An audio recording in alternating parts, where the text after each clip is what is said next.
The Richmond Vale Academy is on board with a new ERASMUS project, offering an opportunity to youth connected to the institution to travel to Fiji, Thailand and Italy to represent St. Vincent and the Grenadines in efforts to protect the ocean and stop pollution. The STOP project is funded by the European Union and will see young persons from Fiji, Thailand and Italy visit the Richmond Vale for a training course, while young persons from SVG will visit these countries for similar activities. Director at the Richmond Vale Academy, Stina Herberg, said the participants will be those involved with the academy and who has a passion for the environment. So from Richmond Vale Academy, we are going to participate in conference in Thailand and in Fiji, and one person also gets to go to a capacity training in Italy. And the people who are, we will specifically select among younger people working with or are connected to Richmond Vale Academy. And these are younger people who are passionate about the environment and have actually showed, some real concrete action skills. We're not looking for specific requirements in terms of education. We are looking for passion and drive. So these youth will either be people who are currently employed at the academy as teachers, as people who are working in the organic garden, or are connected to the home garden movement and have been very active in changing from chemical to ecological farming. Herberg said the trip will give the participants the opportunity to learn what is being done in the selected countries to protect the environment, as well as to be an ambassador for SVG. Gain a lot of different experiences, because one thing, traveling to other cultures and learning from other people opens your mind to seeing the world as one, and how it is that we are so different, but anyway we are so similar, and how can we work together to protect this planet better, and we must do that better than today. So you will learn to connect with other people. You will learn about what other people are doing to reduce plastic pollution and creating more sustainable states where they are.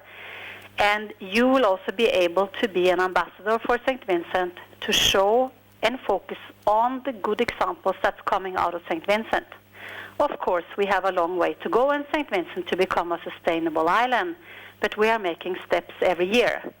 Banning styrofoam, banning single-use of plastics, producing more of our own food, which reduces packaging, and so on. So I think that the youth who go on these specific, very exciting conferences will come out having more courage and strength to make the next steps to make St. Vincent more sustainable.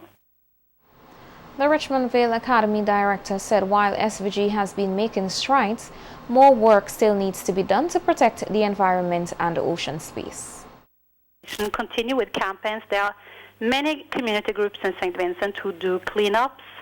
Many are going towards more sustainable farming methods.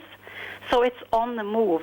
But I would like to see the government do even more bans so that we can reduce the amount of pollution. And there are different ways. I know the government is working on some, but we just need to do more, and we need to do it faster. I definitely think so, because I see a lot of changes already, just living here for 13 years, and I see it around the world that many people are waking up saying we must change our consumption patterns and our pollution patterns.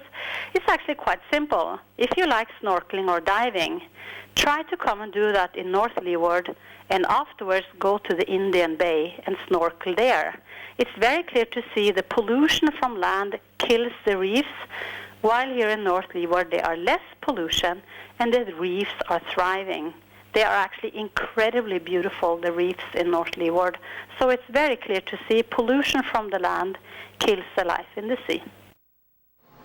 The devastating effects of climate change in the Salt Whistle Bay area of Miro in the southern Grenadines was one of the issues which prompted much discussion during the debate in Parliament on 2020 budget estimates. Member of Parliament for the Southern Grenadines, Terence Oliver, called for urgent measures to be put in place to deal with the situation.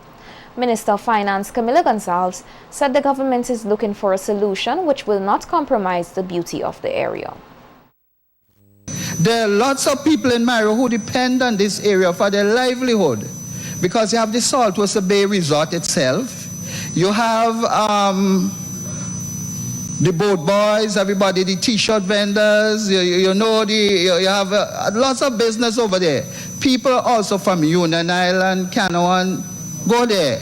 It's a prime anchorage spot for yachtsmen and women from all over the world. I know that certain time of the year, the Trini boats and they like joke. And you wanted to know something, you go over there, you want to know if you're in Trinidad and Tobago. People come there, Mr. Speaker. It's a prime spot, and we need to save it. I know there are measures here, but we need to do something within the short term to make sure that the erosion doesn't take place. Condition of Saltwater Bay, I appreciate the urgency. We have discussed this privately. You have asked me questions on this. The $300,000 in there is to make sure that we get it right. It doesn't mean that there won't be temporary measures. As a matter of fact, I was a little surprised to hear another member of your side saying it's no time to study, it's time to do the thing now. Because when I answered your question just a few short months ago on Saltwater Bay with the proposal of the conch shells, that same member who said there's no time to design pulled me aside and said, you sure you want to go with conch shells? You should consider driving piles. You should have a design with piles. And I said, I will take it back to the engineers. The engineer said, yes, piles are good, but they're going to be unattractive given the location. The same issue with stones. We don't want to put a whole set of big stone along there. Temporarily, sure, but we're trying to find a permanent solution that doesn't uglify the most beautiful beach in St. Vincent and the Grenadines.